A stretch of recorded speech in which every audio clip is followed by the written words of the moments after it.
बेटी, मैंने तुम्हारी शादी बचपन में ही शैतानी जीन से वादा किया था। मुझे माफ कर देना। पापा, या अल्लाह मुझे माफ करना। मेरे पापा ने शैतानी जिन से मेरा शादी करवाया, मुझे सलामत रखना। तुम मेरी बीवी हो। अगर तुमने मेरा कहना नहीं माना तो मैं तुम्हारे गांव को तबाह कर दूंगा। प्यारे दोस्तों, बहुत पुराने जमाने की बात है।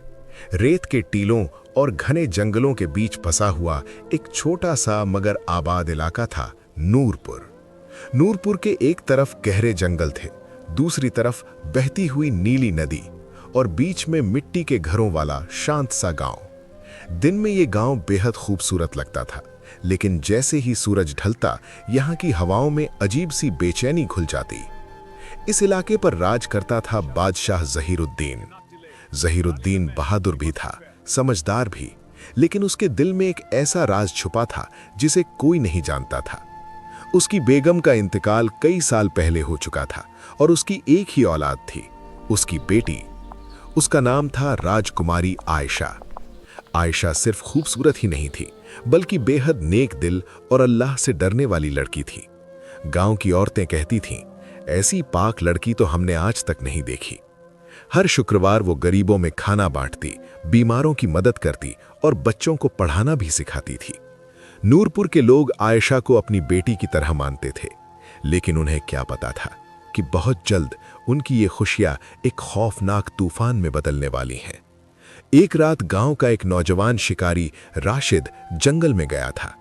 वो अक्सर हिरन और खरगोश का शिकार करके अपना पेट पालता था, लेकिन उस रात वो जब नदी के पास पहुंचा तो उसने कुछ ऐसा देखा जिससे उसके रोंगटे खड़े हो गए। नदी के किनारे धुंधली रोशनी में एक लंबा सा साया खड़ा था। उसकी आंखें आग की तरह लाल थीं और उसकी सांसों से धुआं निकल रहा था। राशिद जमीन पर बैठ गया। वो साया धीरे धीरे उसकी तरफ बढ़ा और भारी आवाज में बोला, ज़हीरुद्दीन से कहना वादा याद रखे। इतना कहकर वो साया हवा में घुल गया। राशिद जैसे तैसे गांव पहुंचा और सीधे गया बुजुर्ग मौलवी साहब हाजी करीमुद्दीन के पास। हाजी साहब इल्म वाले आदमी थे, कुरान की तिलावत से जिन्नात तक कांप जाते थे। राशिद ने सारी बात सुनाई। हाजी साहब का चेहरा सफेद पड़ गया। उन्होंने बस इतना कहा, इन्ना लिल्लाह, लगता है वो लौट आया है। उसी रात हाजी करीमुद्दीन बादशाह के महल पहुंचे। महल के अंदर सिर्फ 3 लोग थे, बादशाह ज़हीरुद्दीन, हाजी करीमुद्दीन और वफादार वजीर सलमान। हाजी साहब ने भारी आवाज में कहा, जहां पनाह खूंखार जिन वापस आ गया है। बादशाह की आंखें बंद हो गईं, उसके हाथ कांपने लगे। वजीर सलमान बोला, लेकिन हुजूर, वो तो सालों पहले कैद किया गया था। बादशाह ने धीमी आवाज में कहा, कैद नहीं, समझौता किया गया था। फिर बादशाह ने वो राज बताया जो आज तक किसी को नहीं मालूम था। सालों पहले नूरपुर पर एक भयानक जिन का हमला हुआ था। उस जिन का नाम था अज़राबील। अज़राबील इंसानों की रूहें खा जाता था। पूरा गांव तबाह होने वाला था। तब ज़हीरुद्दीन ने अपनी जान की बाजी लगाकर उससे समझौता किया था, इस राज्य को छोड़ दे, बदले में जब मेरी बेटी जवान होगी मैं उसे तेरे हवाले कर दूंगा। उस वक्त आयशा सिर्फ 5 साल की थी और आज वो निकाह के काबिल हो चुकी थी। अगली सुबह आयशा को बुलाया गया। कमरे में उसके साथ उसकी दाई अम्मी फातिमा बी भी थी, जिसने उसे बचपन से पाला था। बादशाह ने कांपती आवाज में सब कुछ बता दिया। आयशा की आंखों से आंसू बहने लगे। फातिमा बी जमीन पर गिर पड़ी। हुजूर, किसी और का कुर्बान कर दीजिए, बच्ची को छोड़ दीजिए। लेकिन बादशाह टूट चुका था। उसने कहा, अगर मैंने वादा तोड़ा तो पूरा नूरपुर तबाह हो जाएगा। आयशा ने अपने आंसू पोंछे और सिर्फ इतना बोली, अब्बा जान, अगर मेरी कुर्बानी से गांव बचता है तो मैं तैयार हूं।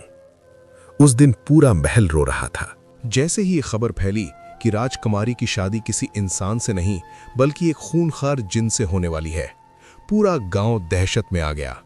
औरतें बच्चों को सीने से चिपकाने लगीं, मर्द हथियार लेकर पहरा देने लगे। गांव का बहादुर जवान हमजा बोला, हम राजकुमारी को ऐसे नहीं जाने देंगे। उसकी बहन समीरा भी आयशा की सहेली थी। वो रोते हुए बोली, भैया कुछ करो। उसी रात हमजा, राशिद और एक चालाक फकीर बाबा नसीर मिले। बाबा नसीर को पुराने तावीज़ और रहस्यमयी इल्म आता था। उन्होंने कहा, इस जिन को हराना आसान नहीं, लेकिन नामुमकिन भी नहीं। यहां से शुरू हुआ एक खतरनाक सफर। बाबा नसीर ने बताया, अज़राबील को कमजोर करने के लिए हमें जंगल पार करके नदी के उस पार से नूरानी पत्थर लाना होगा। रात के अंधेरे में हमजा, राशिद और बाबा नसीर निकल पड़े। नदी के बीच अचानक पानी में से साए निकलने लगे, हाथ जैसे पंजे बनाकर उन्हें खींचने लगे। राशिद डूबने ही वाला था, लेकिन हमजा ने पकड़ लिया। बाबा नसीर ने आयत पढ़ी, औज़ु बिल्लाहि मिनश शैतानिर रजीम। पानी शांत हो गया। उन्होंने पहला चैलेंज पार कर लिया, लेकिन यह तो सिर्फ शुरुआत थी। और उसी वक्त महल में राजकुमारी आयशा सफेद कपड़ों में बैठी आसमान की तरफ देख रही थी। उसके होंठों पर दुआ थी, या अल्लाह, मेरे लोगों की हिफाजत करना। दूर जंगल में अज़राबील की डरावनी हंसी गूंज रही थी। शादी की तारीख तय हो चुकी थी और वक्त बहुत कम था। नदी का पहला इम्तिहान पार करने के बाद हमजा, राशिद और बाबा नसीर कुछ देर चुपचाप किनारे बैठ गए। तीनों की सांसें तेज चल रही थीं, कपड़े पानी से भीगे हुए थे और दिल अभी भी डर से कांप रहा था। राशिद ने कांपती आवाज में कहा, बाबा, अगर हर रास्ता ऐसा ही रहा तो हम जिंदा लौट भी पाएंगे या नहीं? बाबा नसीर ने अपनी लंबी दाढ़ी सहलाते हुए आसमान की तरफ देखा और बोले, बेटा, जब अल्लाह किसी को इम्तिहान में डालता है तो रास्ता मुश्किल जरूर होता है, मगर नामुमकिन नहीं। हमजा खड़ा हुआ, अपनी तलवार सीधी की और बोला, जो भी हो बाबा, राजकुमारी के लिए हम पीछे नहीं हटेंगे। तीनों ने फिर से सफर शुरू किया। उनके सामने था घना जंगल, इतना घना कि चांदनी भी जमीन तक नहीं पहुंच पा रही थी। पेड़ों की शाखाएं ऐसे फैली हुई थीं जैसे किसी ने अंधेरे में हाथ फैलाकर रास्ता रोक रखा हो। हर कदम पर सूखी पत्तियां चरमराती थीं और हर आवाज पर दिल उछल जाता था। थोड़ी दूर चलने के बाद अचानक जंगल की हवा बदल गई, ठंडक बढ़ गई और चारों तरफ फुसफुसाहट सी गूंजने लगी। राशिद ने डरते हुए कहा, हमजा भाई, क्या आपको भी आवाजें सुनाई दे रही हैं? हमजा ने सिर हिलाया। बाबा नसीर रुक गए। उन्होंने जमीन पर अपनी लाठी मारी और बोले, रुक जाओ, ये साए हैं, ये इंसान की कमजोरी पहचान लेते हैं। अचानक पेड़ों के पीछे से धुंधले चेहरे उभरने लगे। किसी की शक्ल माँ जैसी थी, किसी की भाई जैसी और किसी की किसी पुराने दोस्त जैसी। एक साया राशिद के पास आया और मीठी आवाज में बोला, राशिद, वापस चलो, तुम्हारी बूढ़ी माँ तुम्हारा इंतजार कर रही है। राशिद की आंखें भर आईं, उसका कदम पीछे बढ़ने लगा, लेकिन तभी हमजा ने उसे झकझोर दिया, होश में आओ, ये सब धोखा है। बाबा नसीर ने ऊंची आवाज में आयत पढ़नी शुरू कर दी, ला हौला वला कुव्वता इल्ला बिल्लाह। जैसे ही आयत गूंजी, सारे साए तड़पने लगे। कुछ चीखते हुए मिट्टी में घुल गए, कुछ हवा बनकर उड़ गए। जंगल फिर से शांत हो गया। राशिद जमीन पर बैठ गया, उसकी आंखों से आंसू बह रहे थे। बाबा, ये मेरी मां की आवाज बना हुआ था। बाबा नसीर ने उसके सिर पर हाथ रखा, बेटा, शैतानी ताकतें दिल से खेलती हैं, मजबूत रहो। ये दूसरा इम्तिहान था और वो भी पार हो गया। अब उन्हें पहाड़ी के पास पहुंचना था। बाबा नसीर ने बताया था कि नूरानी पत्थर सिर्फ उसी जगह मिलता है जहां कभी अल्लाह वाले बुजुर्गों ने इबादत की थी। पहाड़ी के नीचे पहुंचते पहुंचते सुबह की हल्की रोशनी फैलने लगी थी, लेकिन अचानक जमीन कांपने लगी। एक भयानक गुर्राहट सुनाई दी। राशिद पीछे हट गया। ये क्या है? पहाड़ी के पीछे से एक विशाल साया निकला। उसकी आंखें नीली आग की तरह चमक रही थीं। उसके शरीर पर पत्थर जैसे कवच थे। बाबा नसीर ने धीमी आवाज में कहा, ये अज़राबील का पहरेदार है। हमजा ने तलवार निकाल ली। पहरेदार दहाड़ा और जमीन पर मुक्का मारा। मिट्टी उड़ गई। राशिद गिर पड़ा। हमजा सीधा उस पर टूट पड़ा। तलवार पहरेदार के कवच से टकराई, चिंगारियां उछली, मगर असर नहीं हुआ। बाबा नसीर ने जेब से एक पुराना ताबीज निकाला और जमीन पर फेंक दिया। ताबीज चमक उठा। पहरेदार कुछ पल के लिए रुक गया। बस वही मौका था। हमजा ने पूरी ताकत से वार किया। इस बार तलवार सीने में उतर गई। पहरेदार जोर से चीखा और पत्थर बनकर टूट गया। तीनों हाँफ रहे थे, लेकिन पहाड़ी के अंदर अब रास्ता खुल चुका था। अंदर जाकर उन्होंने एक सफेद चमकता हुआ पत्थर देखा। बाबा नसीर ने उसे उठाया। यही है नूरानी पत्थर। उनकी आंखों में उम्मीद चमक उठी। उधर नूरपुर के महल में शादी की तैयारी शुरू हो चुकी थी, लेकिन ये किसी आम शादी जैसी नहीं थी। कोई ढोल नहीं, कोई गीत नहीं, हर तरफ सन्नाटा था। फातिमा बी राजकुमारी के बाल संवार रही थी, उसके हाथ कांप रहे थे। आयशा सफेद लिबास में बैठी थी, उसका चेहरा शांत था मगर आंखों में समुंदर भरा हुआ था। फातिमा भी फूट फूट कर रो पड़ी। बिटिया, काश मैं तेरी जगह जा सकती। आयशा ने उन्हें गले लगाया। दाई अम्मी, रोइए मत, अल्लाह जो करता है बेहतर करता है। महल के बाहर गांव वाले जमा थे, औरतें सिसक रही थीं, बच्चे डर के मारे माओ से चिपके हुए थे। वजीर सलमान बार बार बादशाह के पास आ रहा था। हुजूर, अभी भी वक्त है, कोई और रास्ता? बादशाह जहीरुद्दीन ने थकी हुई आंखों से उसे देखा। सलमान, अगर मैंने वादा तोड़ा तो अजराबील पूरा गांव जला देगा। उसकी आवाज टूट गई। एक बादशाह अपनी ही बेटी को मौत के मुंह में भेज रहा था। जैसे ही सूरज ढलने लगा, आसमान पर काले बादल घिनाए, तेज हवा चलने लगी, जंगल की तरफ से अजीब सी गूंज सुनाई देने लगी। और तभी महल के सामने जमीन फटने लगी। काले धुएं के बीच से अजराबील प्रकट हुआ। उसका कद आसमान को छू रहा था, उसके पंख चमगादड़ जैसे थे और आंखों में नफरत की आग थी। पूरा गांव पीछे हट गया। अजराबील हंसा। जहीरुद्दीन, अपनी अमानत ले आया हूं। बादशाह के हाथ कांप रहे थे। आयशा आगे बढ़ी, उसने सिर झुकाया। अगर मेरी वजह से मेरे लोग बचते हैं तो मैं तैयार हूं। अजराबील ने उसकी तरफ देखा और पहली बार उसकी आवाज में हैरानी थी। तू डरती नहीं?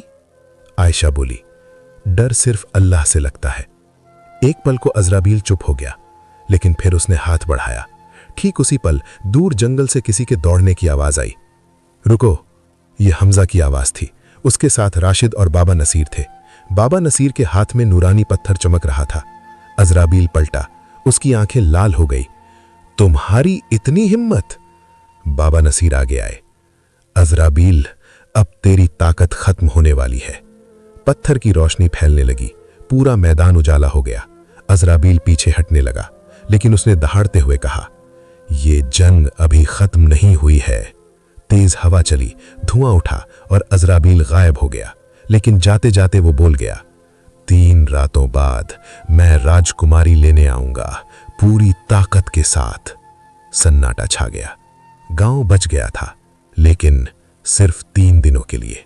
अजराइल के गायब होते ही पूरा मैदान कुछ देर तक सन्नाटे में डूबा रहा। तेज हवा धीरे धीरे शांत होने लगी। धुएं की महक अब भी हवा में तैर रही थी। गांव के लोग डर के मारे एक दूसरे का चेहरा देख रहे थे, जैसे यकीन ही ना हो रहा हो कि वे अभी जिंदा हैं। हमजा ने गहरी सांस ली और बाबा नसीर की तरफ देखा। बाबा, उसने कहा है 3 रातों बाद वापस आएगा। बाबा नसीर ने नूरानी पत्थर को अपने सीने से लगाया। उनकी आंखों में चिंता साफ दिखाई दे रही थी। हाँ बेटा, और इस बार वो पूरी ताकत के साथ आएगा। अब हमारे पास सिर्फ 3 दिन है। उधर बादशाह जहीरुद्दीन अपनी बेटी के पास पहुंचा। आयशा अब भी वहीं खड़ी थी। उसकी आंखों में आंसू थे, मगर चेहरे पर अजीब सी मजबूती। बादशाह ने उसे सीने से लगा लिया। मेरी बच्ची, अल्लाह ने आज हमें थोड़ी राहत दी है। आयशा ने धीरे से कहा, अब्बाजान, ये राहत नहीं, इम्तिहान है। उसकी बात सुनकर बादशाह की आंखें भर आईं। उस रात पूरे नूरपुर में कोई नहीं सोया। औरतें मस्जिद में बैठकर दुआएं पढ़ती रहीं। मर्दों ने गांव के चारों तरफ मशालें जला दी। बच्चों को घरों में बंद कर दिया गया। वजीर सलमान ने पहरा सख्त कर दिया। हमजा ने जवानों की टोली बनाई। राशिद को नदी की तरफ निगरानी पर लगाया गया और बाबा नसीर महल के आंगन में बैठकर पुराने ग्रंथ और तावीज खोलने लगे। राजकुमारी आयशा भी चुपचाप उनके पास आकर बैठ गई। बाबा, क्या मैं भी कुछ मदद कर सकती हूं? बाबा नसीर ने उसे गौर से देखा। बिटिया, ये लड़ाई सिर्फ तलवार की नहीं, दिल की भी है। आयशा ने सिर झुका दिया। अगर मेरी वजह से गांव खतरे में है तो मैं अपनी जान भी देने को तैयार हूं। बाबा नसीर कुछ पल खामोश रहे, फिर बोले, अभी ऐसा मत सोचो, शायद अल्लाह कोई और रास्ता दिखाए। आधी रात के करीब बाबा नसीर को एक पुरानी किताब में कुछ मिला। उनकी आंखें फैल गईं। उन्होंने हमजा और बादशाह को बुलाया। किताब के पन्ने पीले पड़ चुके थे। उस पर लिखा था, खूंखार जिन अजराइल को सिर्फ नूरानी पत्थर से नहीं हराया जा सकता। उसकी ताकत उसकी कसम से जुड़ी होती है। अगर उस कसम का सच सामने आ जाए तो वो कमजोर पड़ जाता है। हमजा ने पूछा, कसम? कैसी कसम? बाबा नसीर बोले, सदियों पहले अज़राइल ने किसी इंसानी औलाद की हिफाजत की कसम खाई थी और उसी कसम ने उसे इस दुनिया से बांध रखा है। बादशाह चौंक गए। मतलब वो पूरी तरह बुरा नहीं है? बाबा नसीर ने गहरी सांस ली। शायद नहीं हुजूर, शायद उसके अंदर अभी भी इंसानियत की एक चिंगारी बाकी है। यही तीसरा इम्तिहान था, अज़राइल की असली कसम का पता लगाना, और इसके लिए उन्हें जाना था पुराने कब्रिस्तान के नीचे बनी गुफा में, वही जगह जहां कभी जिन्नातों का बसेरा हुआ करता था। सुबह होते ही हमजा, राशिद, बाबा नसीर और वजीर सलमान गुफा की तरफ निकल पड़े। गुफा गांव के बाहर सूखे पेड़ों के पीछे थी। अंदर घुसते ही ठंडी हवा का झोंका आया। दीवारों पर अजीब से निशान बने हुए थे। राशिद ने मशाल ऊंची की, छायाएं नाचने लगीं। कुछ दूर जाने पर उन्हें पत्थर पर उकेरा हुआ एक पुराना निशान मिला। बाबा नसीर ने उसे साफ किया। उस पर लिखा था, अज़राइल रूहों का भक्षक नहीं बल्कि टूटे हुए वादों का कैदी। सब सन्न रह गए। तभी जमीन से धीमी कराह सुनाई दी। गुफा की गहराई से किसी बच्चे के रोने जैसी आवाज आने लगी। हमजा आगे बढ़ा। वहां उन्हें एक नीली रोशनी में घिरा हुआ साया दिखाई दिया। वो किसी छोटे बच्चे की शक्ल में था। बाबा नसीर कांप गए। यही है अज़राइल की कसम, एक मासूम रूह। कहानी सामने आने लगी। सदियों पहले एक इंसानी बच्चा जंगल में मरने वाला था। अज़राइल ने उसे बचाया था और उसी पल उसने कसम खाई थी कि जब तक इस बच्चे की नस्ल बाकी रहेगी मैं इस दुनिया से जुड़ा रहूंगा। लेकिन इंसानों ने उस बच्चे को मार दिया। उसकी नस्ल खत्म हो गई और अज़राइल कसम तोड़ने के गम में खूंखार बन गया। वो हर इंसान से बदला लेने लगा। जब ये बात महल पहुंची, आयशा देर तक खामोश बैठी रही। फिर उसने धीरे से कहा, अगर उसकी कसम टूट चुकी है तो वो अब भी किसी मासूम से जुड़ना चाहता होगा। सबने उसकी तरफ देखा। आयशा आगे बोली, शायद वो मुझसे शादी इसलिए करना चाहता है ताकि किसी इंसानी रिश्ते से फिर बन सके। कमरे में सन्नाटा छा गया। बादशाह की आंखों से आंसू बहने लगे। नहीं आयशा, मैं तुझे फिर उसके पास नहीं जाने दूंगा। आयशा ने अपने अब्बा के हाथ पकड़े। अब्बा जान, अगर मेरी वजह से उसका दिल बदल सकता है तो ये कुर्बानी छोटी है। हमजा ने गुस्से में कहा, यह जुल्म है। लेकिन बाबा नसीर ने धीरे से कहा, शायद यही अल्लाह का रास्ता हो। अब सिर्फ एक रात बची थी। गांव फिर से दुआओं में डूब गया। आयशा ने पूरी रात नमाज पढ़ी। फातिमा भी उसके पास बैठकर कुरान की तिलावत करती रही। हमजा तलवार लिए महल के बाहर खड़ा रहा। राशिद नदी के किनारे पहरा देता रहा और बाबा नसीर नूरानी पत्थर के चारों तरफ तावीज सजाने लगे। आसमान में अजीब लालिमा फैलने लगी। हवा में जलन सी महसूस होने लगी। सब समझ गए, अज़राबील आने वाला है। आधी रात जमीन कांपी। आसमान फटने जैसा शोर हुआ। काले बादलों के बीच से अज़राबील उतरा। इस बार वो पहले से ज्यादा भयानक लग रहा था। उसकी आवाज गूंजी, वक्त पूरा हुआ, राजकुमारी को सौंप दो। आयशा आगे बढ़ी। उसके हाथ में कुरान था। अज़राबील, मुझे ले जाने से पहले एक सवाल का जवाब दो। जिन ठिठक गया। बोल। आयशा ने कहा, तू मुझसे शादी क्यों करना चाहता है? सिर्फ बदले के लिए या किसी रिश्ते की तलाश में? अज़राबील की आंखों में हलचल हुई। उसकी आवाज धीमी पड़ गई। मैं अपनी टूटी हुई कसम को फिर से जोड़ना चाहता हूं। पूरा गांव सन्न रह गया। अज़राबील की भारी आवाज पूरे नूरपुर में गूंज रही थी। मैं अपनी टूटी हुई कसम को फिर से जोड़ना चाहता हूं। उसके ये शब्द सुनते ही हवा जैसे थम गई। राजकुमारी आयशा की आंखों में आंसू भर आए, लेकिन उसने खुद को संभाला। उसने कुरान को अपने सीने से लगाया और धीरे धीरे अज़राबील की तरफ बढ़ी। बादशाह ज़हीरुद्दीन चीख पड़े, आयशा रुक जाओ। हमजा ने आगे बढ़ना चाहा, लेकिन बाबा नसीर ने उसका हाथ पकड़ लिया। बेटा, अभी मत। ये लम्हा उसकी रूह का इम्तिहान है। आयशा अज़राबील के बिल्कुल सामने खड़ी हो गई। उसका कद जिन के सामने बहुत छोटा लग रहा था, लेकिन उसके चेहरे पे डर नहीं था, सिर्फ रहमत थी। आयशा ने धीमी मगर साफ आवाज में कहा, अगर तू रिश्ते की तलाश में है तो पहले ये बता, क्या तू अब भी मासूम रूहों से नफरत करता है? अज़राबील कुछ पल खामोश रहा, फिर बोला, नफरत नहीं, दर्द है। इंसानों ने मुझसे मेरा वादा छीना, मेरी उम्मीद छीनी। आयशा की आवाज भर्रा गई। लेकिन हर इंसान बुरा नहीं होता। उसने पीछे मुड़कर गांव की तरफ इशारा किया। देख, ये बच्चे, ये औरतें, ये बूढ़े, इनका क्या कसूर? अजराबील की आंखें धीमी पड़ने लगीं, उसके पंख हल्के से कांपने लगे। मैंने बदला लिया क्योंकि मैं अकेला हो गया था। ये पहली बार था जब उसके शब्दों में घमंड नहीं, थकान थी। अचानक जमीन फिर कांप उठी। जंगल की तरफ से काले साए निकलने लगे, छोटे छोटे जिन, भयानक चेहरे, टूटे पंख। वे अजराबील की तरफ आने लगे। बाबा नसीर चौंक गए। ये उसकी ही अंधेरी ताकतें हैं। अगर ये उसके अंदर समा गई तो वो फिर से खूंखार बन जाएगा। हमजा ने तलवार उठा ली। तो इन्हें यहीं रोकना होगा। राशिद और गांव के जवान भी आगे आ गए। काले साए हमले करने लगे। कोई मशाल गिर गई, आग भड़क उठी। चारों तरफ अफरा तफरी मच गई। हमजा एक साए से भिड़ गया। उसकी तलवार हवा चीरती हुई चली। राशिद ने एक बच्चे को बचाया। वजीर सलमान घायल हो गए लेकिन पीछे नहीं हटे। बाबा नसीर ने नूरानी पत्थर हवा में उठा दिया। पत्थर से तेज सफेद रोशनी निकली। साए चीखने लगे। कुछ जलकर राख हो गए, कुछ पीछे हट गए। लेकिन अजराबील अब भी बीच में खड़ा था। उसका चेहरा दर्द से तड़प रहा था। बाबा नसीर चिल्लाए, आयशा, अब! आयशा ने आंखें बंद की। उसने दिल से दुआ की, या अल्लाह, अगर मेरे अंदर कोई भलाई है तो उसे इसकी रूह तक पहुंचा दे। नूरानी पत्थर अचानक और ज्यादा चमक उठा। रोशनी सीधी अजराबील के सीने में उतर गई। पूरा मैदान उजाले में नहा गया। सबको अपनी आंखें ढकनी पड़ी। अजराबील जमीन पर घुटनों के बल बैठ गया। उसके शरीर से काला धुआं निकलने लगा। उसकी आंखों के सामने सदियों पुरानी यादें घूमने लगीं। वो मासूम बच्चा, जंगल में पड़ा हुआ, उसका छोटा सा हाथ पकड़ते हुए उसने जो कसम खाई थी, और फिर इंसानों की बेरहमी। उसने जोर से दहाड़ मारी, लेकिन ये दहाड़ गुस्से की नहीं थी, ये दर्द की थी। इसी बीच एक बड़ा साया पीछे से आयशा की तरफ लपका। कोई देख नहीं पाया, लेकिन हमजा ने देख लिया। वो बिना सोचे आगे कूद पड़ा।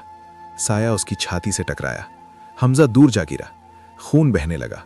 समीरा चीख पड़ी, भैया! आयशा दौड़कर हमजा के पास पहुंची। हमजा ने मुश्किल से आंखें खोली। राजकुमारी, पीछे मत हटना। बाबा नसीर ने हमजा के जख्म पर ताबीज रखा। हिम्मत रख बेटा। हमजा बेहोश हो गया। पूरा गांव सन्न रह गया। अजराबील ने यह सब देखा। उसकी आंखों में आंसू जैसे चमक उठे। वो इंसान अपनी जान देकर तुम्हें बचा रहा है, आयशा ने कहा। हां, यही इंसानियत है। अजराबील का भारी शरीर कांपने लगा। उसने पहली बार अपने पंख समेटे। उसकी आवाज भर आई, मैंने सदियों से सिर्फ नफरत देखी, आज पहली बार कुर्बानी देख रहा हूं। उसने अपना सिर झुका दिया। काले साए पूरी तरह जलकर खत्म हो गए। हवा साफ हो गई। आसमान से हल्की बारिश होने लगी। अजराबील ने जमीन पर हाथ रखा। आयशा, मैं तुमसे शादी नहीं चाहता। सब चौंक गए। उसने आगे कहा, मैं तुम्हारी रूह की पाकीज़गी चाहता था, ताकि मेरी टूटी हुई कसम फिर जुड़ जाए। उसने आसमान की तरफ देखा। आज ये कसम पूरी हो गई। नूरानी पत्थर की रोशनी धीमी पड़ने लगी। अजराबील का शरीर हल्का होने लगा। उसके पंख हवा में घुलने लगे। वो जाने से पहले बोला, ज़हीरुद्दीन, अपनी बेटी की हिफाजत करना, वो रहमत है। और फिर वो सफेद रोशनी में बदलकर गायब हो गया। बारिश थम गई। आसमान साफ हो गया। गांव में पहली बार सुकून महसूस हुआ। औरतें सजदे में गिर पड़ीं। बच्चे बाहर निकल आए। बादशाह ज़हीरुद्दीन ने आयशा को गले लगा लिया। उनकी आवाज कांप रही थी, मेरी बेटी, तूने पूरा नूरपुर बचा लिया। हमजा को महल में ले जाया गया। बाबा नसीर की दुआओं से उसकी हालत स्थिर हो गई। समीरा उसके पास बैठकर उसका हाथ पकड़े रही। अजराबील के चले जाने के बाद नूरपुर में कुछ पल के लिए सुकून उतर आया था। बारिश थम चुकी थी। हवा में मिट्टी की सौंधी खुशबू फैल गई थी। गांव के लोग सजदे में गिर पड़े थे। हर जुबान पर एक ही बात थी, अल्लाह का शुक्र है। लेकिन किसी को क्या पता था कि यह सुकून बस कुछ घंटों का मेहमान है। महल के अंदर बड़े कमरे में हमजा बेहोश पड़ा था। उसकी छाती पर गहरा जख्म था।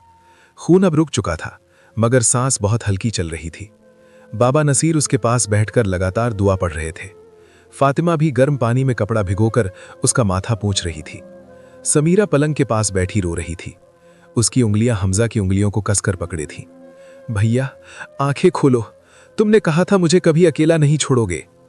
बादशाह ज़हीरुद्दीन भी कमरे में आ गए। उन्होंने भारी दिल से हमजा को देखा। ये लड़का सिर्फ बहादुर नहीं, फरिश्ता है। आयशा दरवाजे पर खड़ी थी। उसकी आंखें लाल थीं। वो अंदर आई और हमजा के सिरहाने बैठ गई। उसने धीरे से कहा, या अल्लाह, अगर मेरी वजह से ये जख्मी हुआ है तो मेरी उम्र इसके नाम कर दे। उसकी दुआ में सच्चाई थी।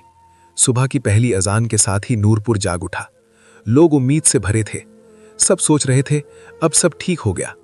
लेकिन तभी नदी की तरफ से दौड़ता हुआ राशिद आया। उसका चेहरा पीला पड़ चुका था। हुजूर, बड़ी मुसीबत है।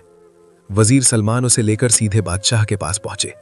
राशिद हांफते हुए बोला, नदी का पानी काला हो गया है, मछलियां मर रही हैं और जंगल की तरफ से अजीब सिसकारियां आ रही हैं। बाबा नसीर चौंक गए। उन्होंने तुरंत नूरानी पत्थर उठाया। पत्थर हल्का हल्का कांप रहा था। उनका चेहरा गंभीर हो गया। ये अच्छा इशारा नहीं। बाबा नसीर ने सबको महल के आंगन में इकट्ठा किया। हमजा अभी भी बेहोश था। आयशा भी वहां मौजूद थी। बाबा नसीर बोले, अजराबील चला गया, मगर उसकी अंधेरी ताकत पूरी तरह खत्म नहीं हुई। उन्होंने जमीन पर लकड़ी से गोला बनाया। हर जिन अपने पीछे साया छोड़ जाता है, और वो साया अगर किसी लालची रूह को मिल जाए तो नया राक्षस पैदा हो जाता है। बादशाह सन्न रह गए। मतलब कोई और? बाबा नसीर ने सिर हिलाया। हाँ हुजूर, और ये नया खतरा इंसान भी हो सकता है। सभी एक दूसरे का चेहरा देखने लगे। गांव में एक आदमी था, कादिर। वो हमेशा दौलत और ताकत का भूखा रहता था। जब अजराइल आया था तब वो भीड़ से दूर खड़ा सब कुछ देख रहा था। उसने नूरानी रोशनी भी देखी थी और उसके दिल में लालच जाग उठा था। उसी रात वो चुपचाप जंगल की तरफ चला गया। जहां अजराइल गायब हुआ था वहां अभी भी हल्की काली राख पड़ी थी। कादिर ने उस राख को हाथ में लिया। तभी हवा तेज हुई। एक फुसफुसाती आवाज उसके कान में पड़ी, अगर ताकत चाहिए तो मुझे अपनाओ। कादिर की आंखें चमक उठीं। उसने राख को अपनी हथेली में मसल लिया और उसी पल उसके शरीर में काली लकीरें दौड़ गईं। उसकी आवाज बदल गई। अब वो अकेला नहीं था। दोपहर होते होते गांव में अफरा तफरी मच गई। किसी की बकरियां मर गईं, किसी की गाय पागल होकर भागने लगी, बच्चे रोने लगे। राशिद दौड़कर आया। बाबा, खेतों में काला धुआं दिख रहा है। बाबा नसीर, आयशा और वजीर सलमान वहां पहुंचे। खेतों के बीच कादिर खड़ा था। उसकी आंखें अब पूरी तरह काली हो चुकी थीं। उसके आसपास अंधेरी हवा घूम रही थी। बाबा नसीर चिल्लाए, कादिर, होश में आओ। कादिर हंसा, लेकिन यह हंसी उसकी नहीं थी। अब मैं कादिर नहीं, मैं अंधा साया हूं। जमीन दरकने लगी, फसलें जलने लगी, लोग भागने लगे। आयशा आगे बढ़ी। अगर तू ताकत चाहता है तो मुझे ले ले, गांव को छोड़ दे। सब चौंक गए। बादशाह चीख पड़े, आयशा! बाबा नसीर भी घबरा गए, लेकिन आयशा शांत थी। ये सब मेरी वजह से शुरू हुआ है, इसे मैं ही खत्म करूंगी। कादिर, अंधा साया ठहाका मारकर हंसा, तू अब काम की नहीं, मुझे पूरी बस्ती चाहिए। तभी नूरानी पत्थर फिर चमका। उसकी रोशनी कादिर के चेहरे पर पड़ी। वो तड़पने लगा, ये रोशनी मुझे जला रही है। बाबा नसीर ने ऊंची आवाज में दुआ पढ़ी। आयशा ने दोनों हाथ उठाकर आसमान की तरफ देखा, या अल्लाह, हमें फिर से बचा ले। कादिर पीछे हट गया। अंधा साया धुएं में बदलकर जंगल की तरफ भाग गया। खेत बच गए, लोग बच गए, लेकिन बाबा नसीर की आंखों में चिंता थी। ये खत्म नहीं हुआ। उसी पल महल से आवाज आई, हमजा को होश आ गया है। समीरा रोते हुए बाहर दौड़ी। आयशा की आंखों में उम्मीद चमक उठी, लेकिन बाबा नसीर ने धीमे से कहा, अब असली लड़ाई शुरू होने वाली है। महल के अंदर हलचल मच गई थी। हमजा को होश आ गया है। ये आवाज पूरे नूरपुर में उम्मीद बनकर फैल गई। समीरा सबसे पहले कमरे में पहुंची। उसकी आंखों से आंसू बह रहे थे। भैया, तुम सच में लौट आए।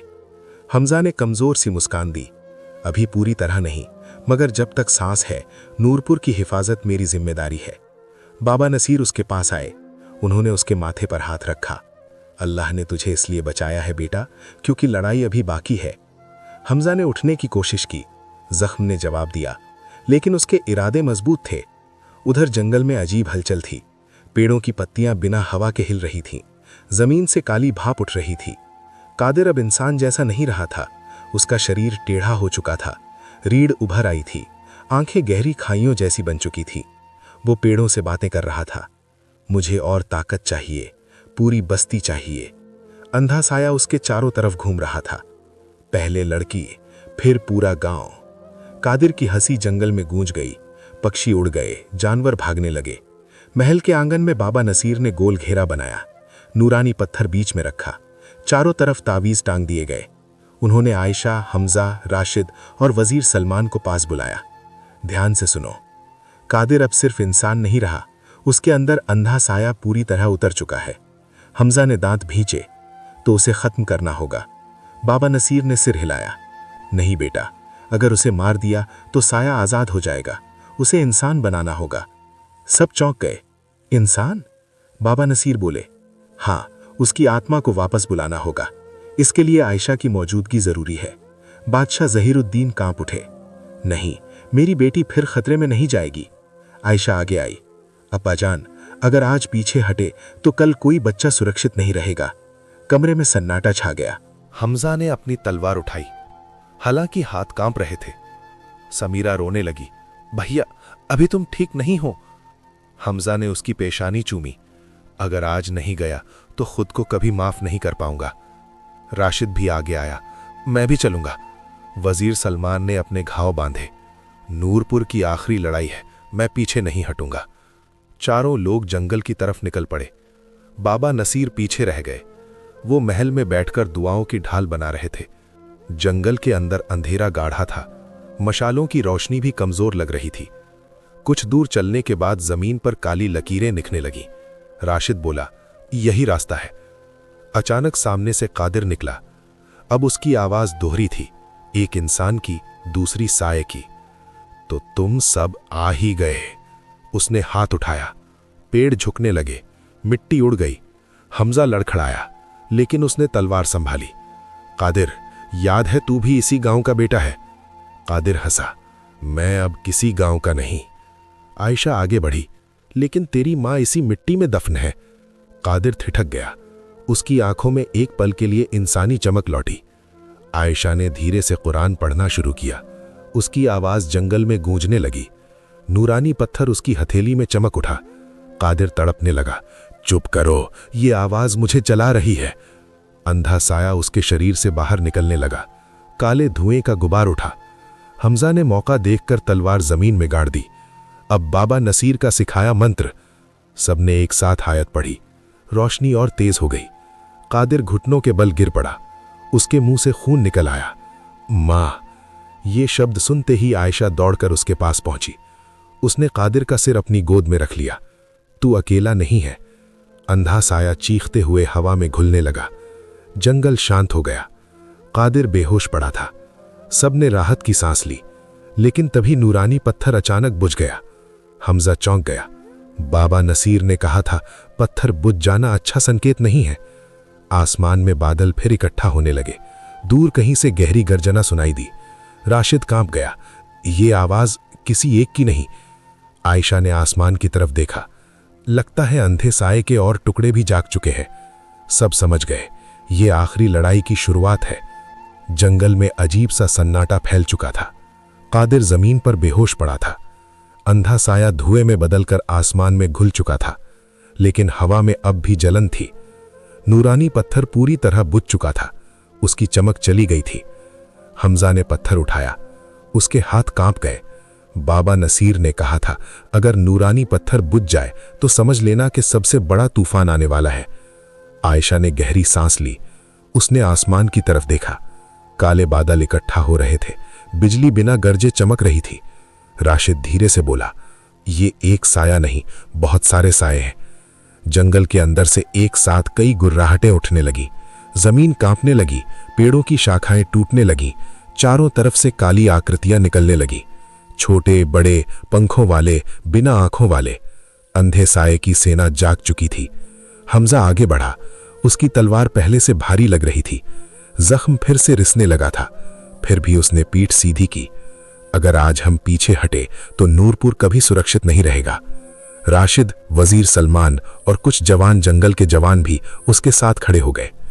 आयशा पीछे नहीं हटी। उसने कुरान को सीने से लगाया। पहला साया झपटा। हमजा ने वार किया। तलवार साये के आर पार निकल गई, लेकिन साया फिर जुड़ गया। ये मरते नहीं है, राशिद चिल्लाया। साये चारों तरफ फैलने लगे। किसी ने हमजा को पीछे से पकड़ा, किसी ने वजीर सलमान को गिरा दिया।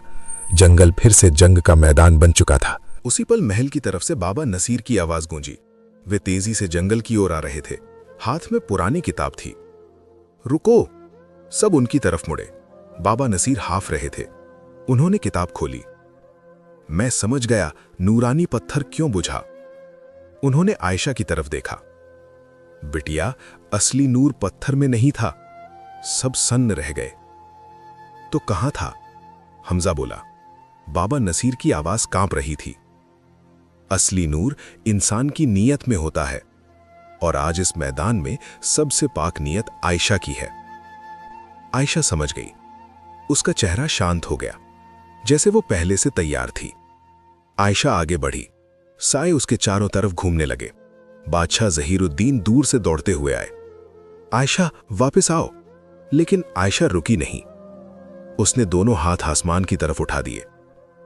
या अल्लाह, अगर मेरी जान में कोई बरकत है तो इसे मेरे लोगों के नाम कर दे।